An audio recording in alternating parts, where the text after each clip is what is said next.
vision du monde inspirée par vous.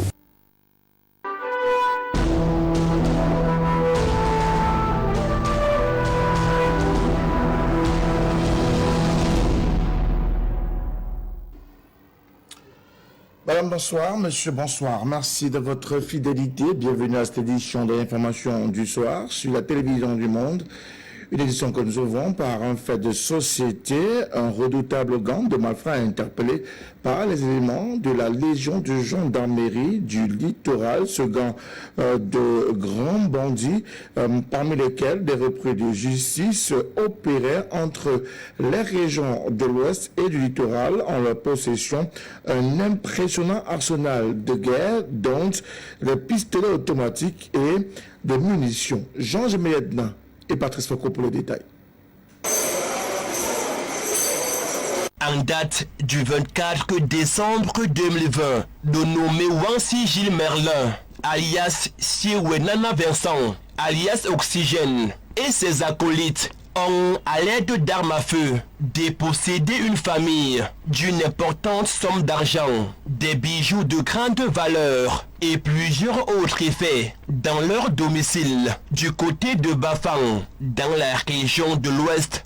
Passer leur sale besoin, c'est en voulant rallier la localité de Manjo que les nommés Djoukwe Donar, Mbeya Moïse, Kago Edouard et leurs complices, Frou Emmanuel, ont été interpellés, et ce, au terme d'un échange de coups de feu bien nourris entre ces présumés malfrats et les éléments de la compagnie de gendarmerie du Mungo Nord au lieu d'Inkonsoum. Et contrairement à ses complices, de chef de gang, Wansi Gilles Merlin, alias Siwenana Vincent, alias Oxygène, se reprit de justice, par ailleurs multirécidiviste, en se rendant dans le Mungo à bord d'une moto, a dissimulé ce pistolet de fabrication artisanale et cette arme à pompe de marque Benelli, arme système à 12 coups, dans un sac de maïs qu'il a préalablement expédié avant de rejoindre la ville de Douala, où l'attendait impatiemment le nommé Saint-Pierre, alias Chaki, et le second maître, Achouachidi, après avoir mis la main sur Wansi Gilles Merlin et Saint-Pierre, au quartier Bédi, lieu dit carrefour hôpital général, par les feux limiers de la Légion de gendarmerie du littoral. Leur exploitation a permis de découvrir que le second maître, Achouachidi, ce sous-officier, avait vendu cette arme à pompe à 12 coups et 2 munitions de calibre 12 à la somme de 600 000 francs CFA au chef de gang Wansi Gilles Merlin. Et au cours des investigations, il a été constaté que ce redoutable gang planifiait à brève échéance plusieurs braquages à main lourdement armés dans pas mal de quartiers de la métropole économique.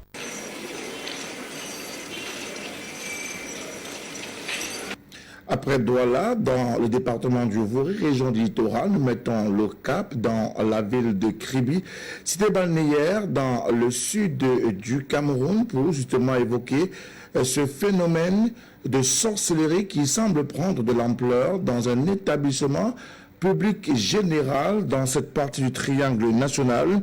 Des élèves sont pointés du doigt comme appartenant à une secte.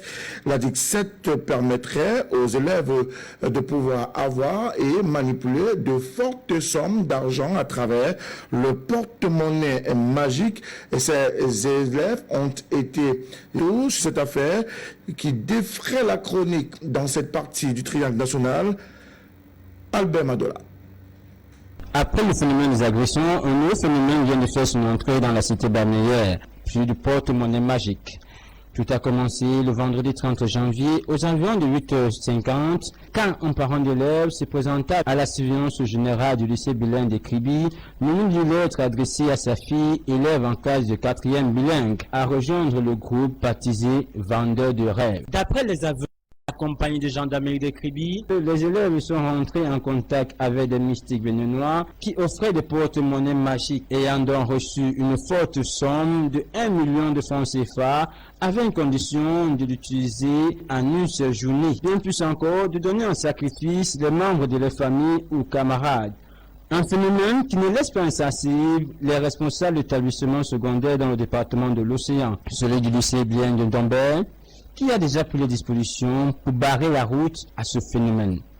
Et la délégation départementale des enseignements secondaires, elle aussi, s'est mise à pied d'œuvre pour barrer ce grand phénomène de sorcellerie dans le département de l'Océan. Évoqué dans la perspective de toutes les actions qui seront menées pour freiner la propagation de ce type d'affaires dans les établissements de l'Océan. Donc, je vais peut-être m'exprimer dans le futur en évoquant ces mesures. Et la première de toutes ces mesures, c'est l'implication forte de la communauté éducative. Les parents d'élèves, toute la communauté éducative du département de l'Océan est en alerte pour tordre le cou à ce fléau dans notre genre arrivé chez nous dans la cité balnéaire de Kribi. L'heure est donc à la sensibilisation et ceci est une mission de tous et de chacun. Dans l'arrondissement d'Ndjombe-Penja, c'est un autre phénomène qui accourt là-bas, une pénurie d'eau sans précédent qui assoiffe les populations des aînés au plus bas de cette population. Déjà 5 semaines que les robinets sont à sec, obligeant les populations à aller dans les cours d'eau et autres marigots et invite les autorités à trouver une situation, une réponse à cette situation, question de faire face aux maladies hydriques qui peuvent arriver dans les tout prochains jours. Les précisions de Patrick Ngagnon et de Janine Yonta. L'eau se fait rare dans la ville de Ndjombe. Nous sommes à 3 semaines, pas une goutte d'eau à Ndjombe. Voilà les enfants, vous pouvez torcher sur eux. Tout le monde est emboilé. Hein? Les pères, les mères, les enfants, les jeunes filles, les papas, les jeunes papas comme nous là. On se mélange, on puise l'eau, bilasiose, helele, comme je vous dis là. Qu'une maman comme moi revient du champ, elle va à la maison, elle a une bonne fontaine à la maison, elle ne parvient pas à puiser de l'eau. Tu te lèves à minuit, tu ne trouves pas l'eau. À tout temps, tu es dehors pour chercher l'eau, tu ne trouves pas. Quand on vient boire l'eau de sous-sol, on nous dit que ça nous donne la maladie. Ça ne sert à rien d'avoir une bonne fontaine à la maison. Quittance arrive chaque mois. Chaque mois. Et quand on parle, ils disent que non, on est contraint de payer le droit d'entretien. On entretient quoi? Le ravitaillement annoncé par la Camwater n'arrive pas à satisfaire la demande avec des files d'attente interminables. Mais les systèmes d'eau, ça ne serait pas suffisant puisque nous sommes très nombreux dans Ndjombe. Donc la citerne là, ça ne va rien faire. Il y a la citerne qui passe. Est-ce que la citerne peut ravitailler la ville de Ndjombe? Quel système? La citerne passe, mais ça ne peut pas. Ça ne peut pas. La quittance ne manque pas. Les populations sont obligées de se ravitailler dans ce cours d'eau exposé aux intempéries et véritable source de maladies hydriques. Mais que dans les forages, et les forages là ne sont même pas tellement potables que bientôt nous allons avoir les problèmes de dysenterie et tout. Parce qu'il n'y a pas l'eau. En dehors des forages, il y a la source Mboile alors qu'il y a la pire des maladies. Nous sommes obligés. On va faire comment? Parce que nous venons à l'école en retard, on arrive par les étant fatigués. Non, s'il faut se lever tôt, il faut se lever très tôt. On se lève avant, certains de ces enfants se lèvent à 4 heures. Ils partent à l'école en retard. Oui. Voilà plus d'un mois que les robinets sont à sec dans la ville de Ndjombe. Les populations désemparées ne savent plus à quel saint se vouer.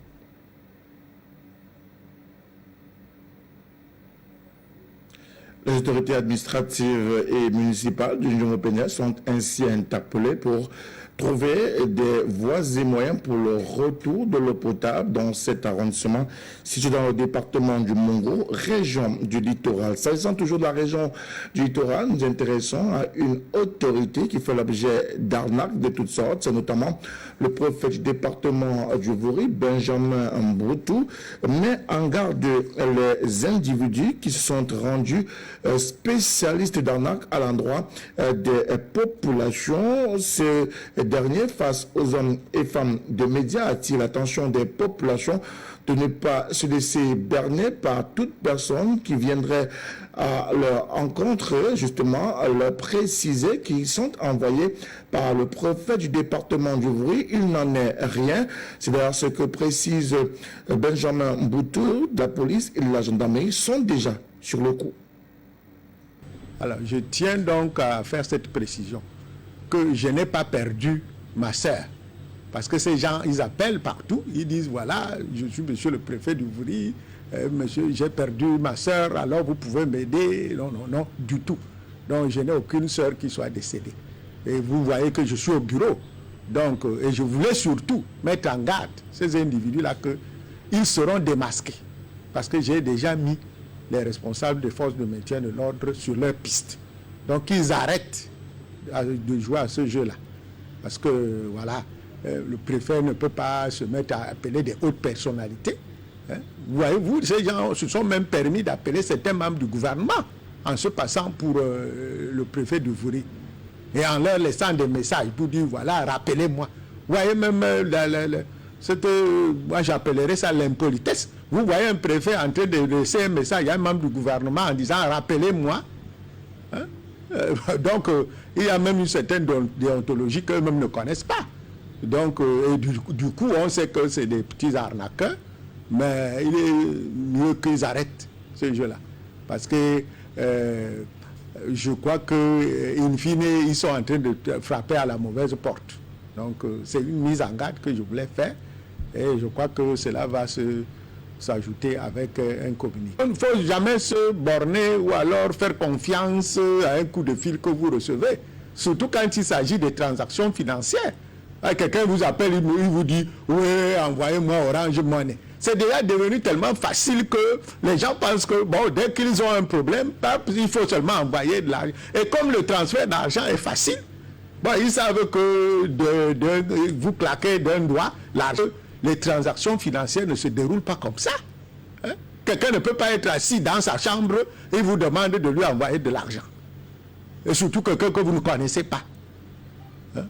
Et qui se passe pour être le préfet du Vouri et le préfet du Vouri. Mais le préfet du Vouri, mon Dieu, ne va pas se mettre à appeler des membres du gouvernement, même s'il arrive à perdre sa sœur.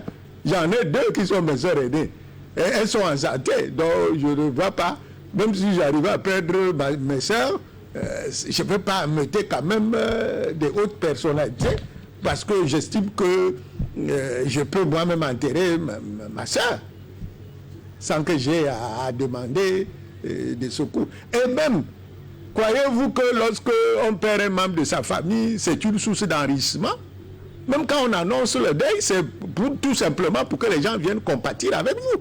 Ce n'est pas pour leur demander de vous donner des secours financiers. Donc moi, je crois que c'est des maladresses que tout le monde devrait comprendre. On n'annonce pas un deuil en attendant de l'argent. On annonce un deuil à ses proches ou à ses amis pour dire que voilà, je suis dans la souffrance, voilà. Maintenant, bon, les autres viennent compatir. C'est d'abord la compassion, au lieu de voir d'abord l'argent. Alors, c'est devenu monnaie courante maintenant. Dès qu'on a un deuil, on pense qu'il faut demander de l'argent aux amis et aux proches. Ce que j'estime d'ailleurs très maladroit. Et nos parents ne faisaient pas ça.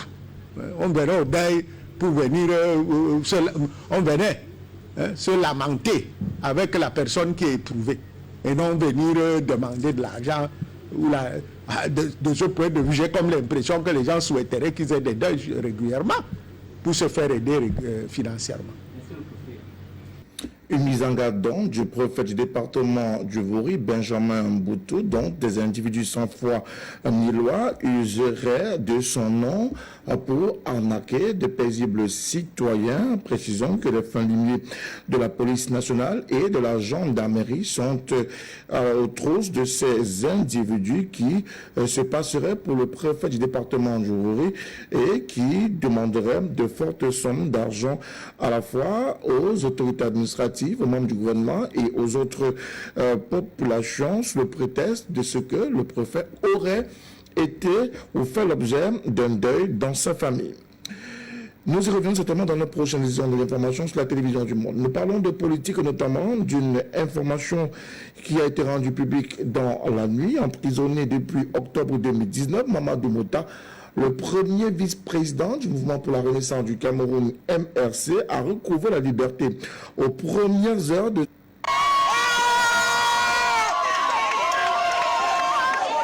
Mamadou Mota est libre, mais n'a visiblement rien perdu de sa pugnacité. Sorti de prison aux premières heures de la nuit du 5 février 2021, Mamadou Yacouba Mota s'est aussitôt rendu dans la résidence de Maurice Kamto, le leader du MRC, Mouvement pour la reconnaissance du Cameroun, qui habite le quartier Santa Barbara, dans le premier arrondissement de Yaoundé. Là-bas, le premier vice-président du MRC a retrouvé des proches et camarades du parti qui l'attendaient très en joie. Prenant la parole devant eux, le désormais ex-détenu de la prison centrale de Yaoundé a prononcé quelques mots.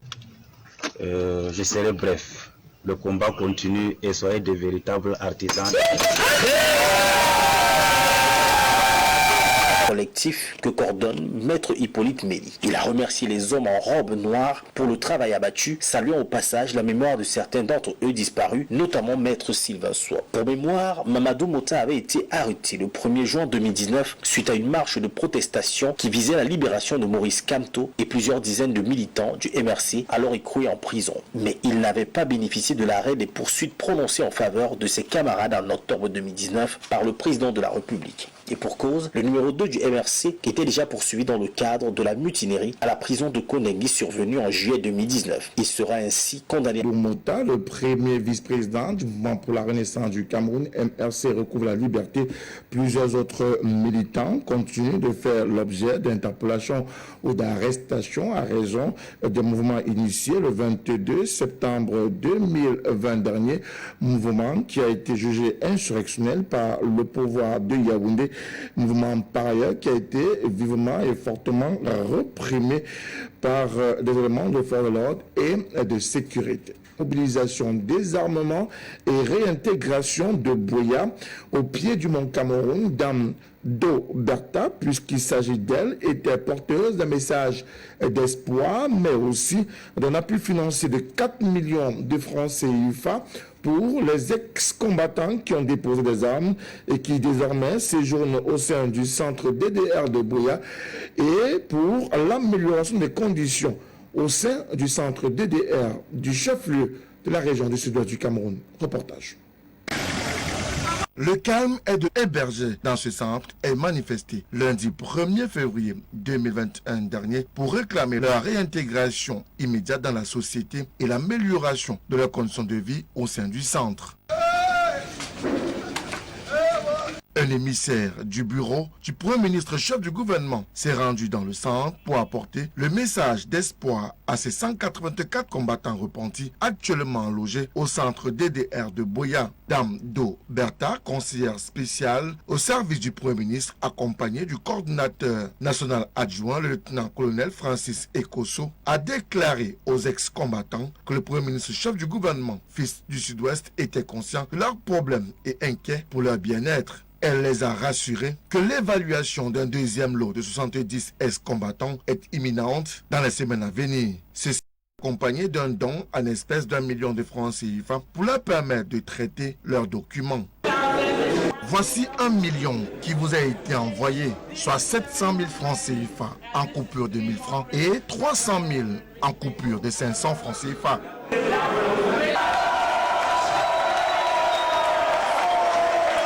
Un autre don de 3 millions de francs CFA a été remis au directeur du centre pour le bien-être des ex-combattants.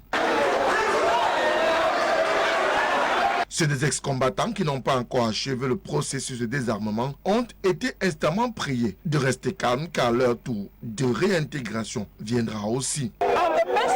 J'ai profité de ce moment pour échanger, discuter et parler avec eux, leur demander d'envoyer un message à l'endroit des autres, de leurs frères et amis encore en brousse, que les centres DDR sont la meilleure option pour eux d'intégrer et de se refaire une nouvelle vie pour la société qui a besoin d'eux. Et je pense que le Premier ministre et même plus haut, le chef de l'État doivent se réjouir de ce projet. Le centre DDR de Buea héberge actuellement 184 anciens combattants séparatistes qui reçoivent des compétences professionnelles dans les domaines de la culture, de la volaille, de la couture, de la conduite, des technologies de l'information et de la communication et bien d'autres.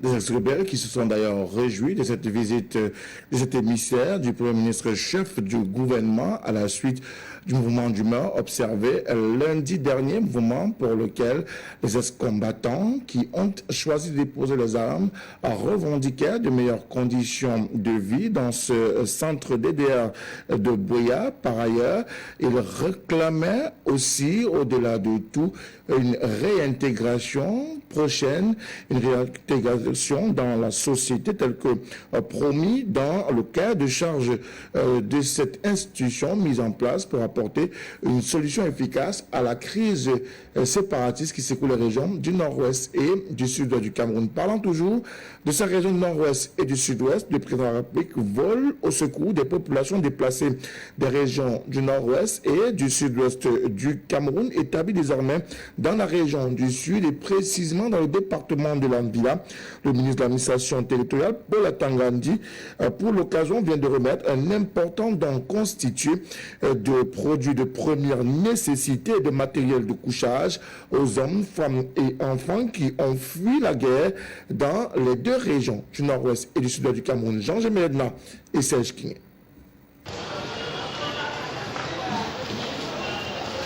D'autant d'une journée à l'esplanade des services du gouverneur de la région du Sud s'est vu transformé en un véritable camp des réfugiés. Et cela à la faveur de la cérémonie de remise officielle du don du chef de l'État aux déplacés internes des régions du nord-ouest et du sud-ouest Cameroun. Ce sont donc près de 4200 personnes déplacées qui ont vu ainsi leur souffrance soulagée à travers ce geste de cœur du Père de la Nation.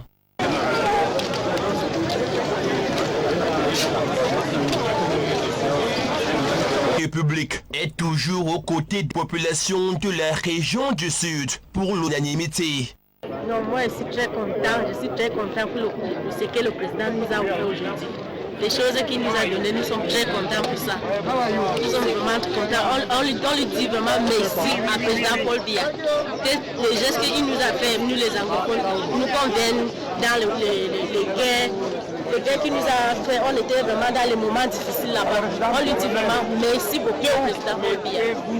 En procédant à la remise solennelle de ce don du chef de l'État, le ministre de l'administration territoriale, Paul Atangandi, a exhorté ses déplacés internes qui ont trouvé refuge dans la région du Sud à faire preuve d'un comportement responsable, de dénoncer toute tentative de désordre et de déstabilisation, mais surtout rester vigilant pour un Cameroun uni et en paix. Et bien avant cette remise de dons qui rentre dans le cadre du plan d'urgence humanitaire, le MINAT a d'abord tenu réunion de sécurité avec toute la crème administrative et sécuritaire de la région du Sud. Question de faire un état des lieux de la situation politique, économique et socio-culturelle qui prévaut actuellement dans cette partie du pays.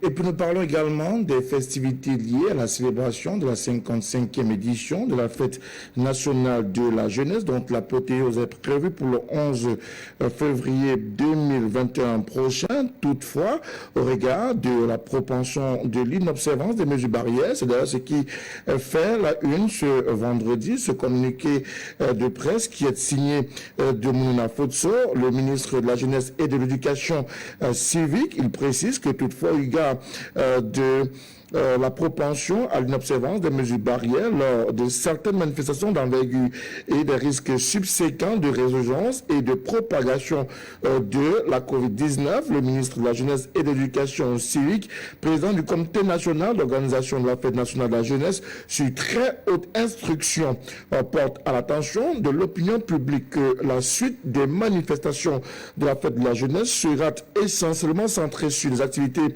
en mode virtuel d'une part et celles en présentiel, n'entraînant pas une forte mobilisation d'autre part.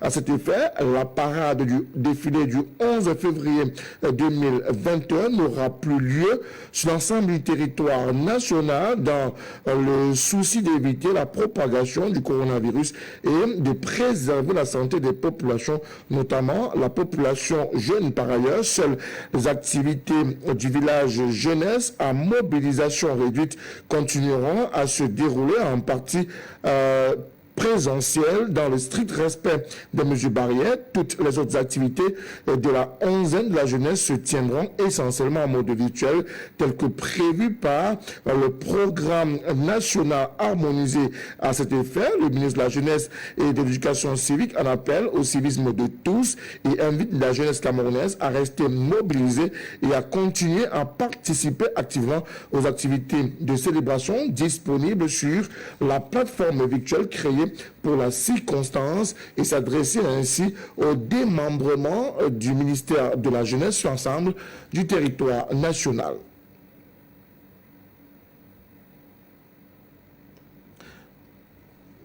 Nous parlons également de sport dans cette édition de l'information sur la télévision du monde. Championnat d'Afrique des nations de football, l'apothéose, c'est pour dimanche 7 février 2021 prochain. Le Cameroun joue pour une 3e place ce samedi au stade de la réunification de Douala Bépanda. Les Lions A' de Martin Tungumpilé affronteront la Guinée-Conakry pour une place sur cette petite marche de ce podium de la 6e édition du championnat d'Afrique des nations. Présentation de cette petite finale, Zobel Apollinaire. Une 3e place au podium, c'est le principal enjeu de la rencontre de ce samedi entre le Cameroun et la Guinée-Conakry. Pour sa première participation au championnat d'Afrique des Nations en 2016 au Rwanda, le CINI national s'était retrouvé à ce même stade de la compétition et avait perdu son match face à la Côte d'Ivoire. L'histoire se répétera-t-elle face aux A' camerounais qui en 4 participations au CHAN ne sont jamais montés sur le podium, même pour une 3e place? La question se pose avec acuité. Mais au cours de cette 6e édition, les 2 pays se sont distingués, chacun dans son groupe. Le Cameroun évoluant dans le groupe A et la Guinée dans le groupe D. Les 2 nations ont marqué de bons points depuis la phase de groupe. Au terme de cette phase, les 2 nations ont figuré dans le classement des meilleures défenses du tournoi. Le Cameroun avec un seul but encaissé et la Guinée 3. La Guinée-Conakry dévance le Cameroun dans le classement des meilleures attaques avec 6 buts marqués contre 2 seulement pour le Cameroun. Au terme de cette phase de poule, la Guinée compte dans ce rang l'un des meilleurs buteurs du tournoi en la personne de Yacouba Barry. Mais malgré ces statistiques, seuls les entraîneurs des 2 pays détiennent la clé de la réussite de leur formation. Mais le Cameroun a encore la possibilité de sauver sa compétition en remportant devant son public de Bépanda cette médaille de bronze qui n'est pas la moindre.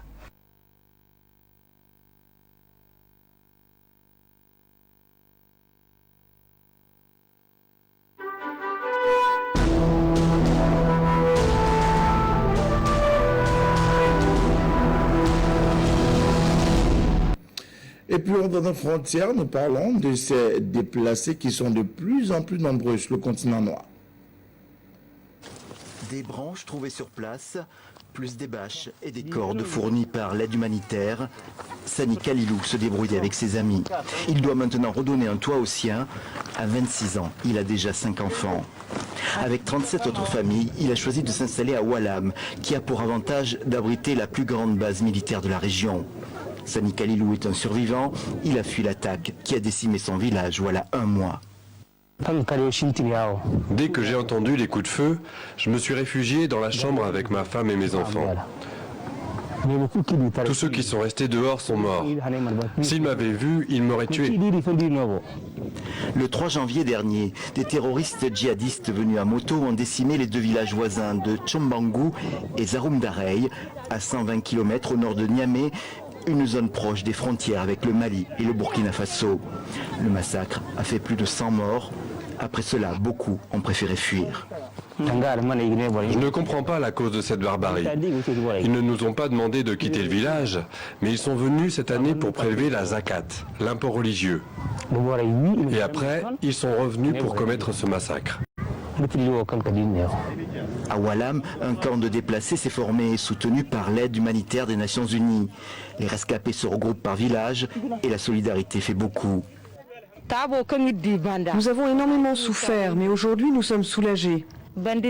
Les jeunes qui sont là vont m'aider à construire ma case.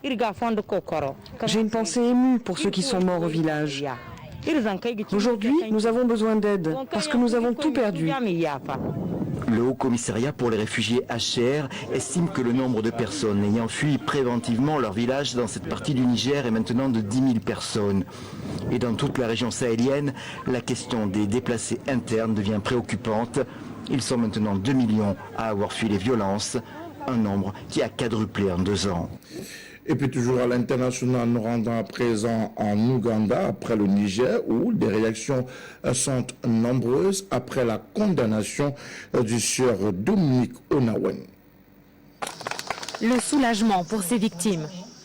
Dans ce village du nord de l'Ouganda, ces hommes et ces femmes se disent reconnaissants après la condamnation de leur ancien bourreau Dominique Ongwen. Nous avions mis toute notre confiance dans le tribunal qui a déclaré Dominique Ongwen coupable des crimes qu'il a commis. Notre communauté est reconnaissante au cours pour avoir soutenu le peuple.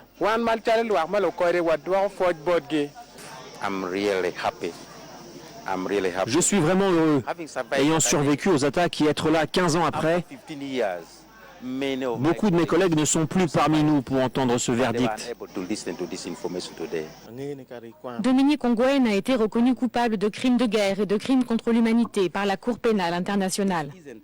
Selon le tribunal, il a ordonné au début des années 2000 des attaques contre des camps de réfugiés lorsqu'il était l'un des commandants de la LRA. L'armée de résistance du Seigneur, dirigée par Joseph Kony, lance alors une rébellion sanglante contre le président Yoweri Museveni dans le nord de l'Ouganda. Les violences s'étendent au Soudan, en République démocratique du Congo et en Centrafrique. Commencent alors les enlèvements à grande échelle, les mutilations de civils et l'asservissement des femmes. Des dizaines de milliers de garçons deviennent des enfants soldats et les filles des esclaves sexuels. Selon l'ONU, les rebelles ont massacré plus de 100 000 personnes et enlevé 60 000 enfants. Joseph Kony, quant à lui, est toujours en fuite et fait l'objet d'un mandat d'arrêt. Madame, juste avec ce reportage sur l'Ouganda que nous mettons un terme à cette édition de l'information du soir sur la télévision du Monde. Merci surtout de l'avoir suivi. Restez en compagnie de programmes qui se poursuivent. Bon week-end à tous et à toutes et à très bientôt. Au revoir.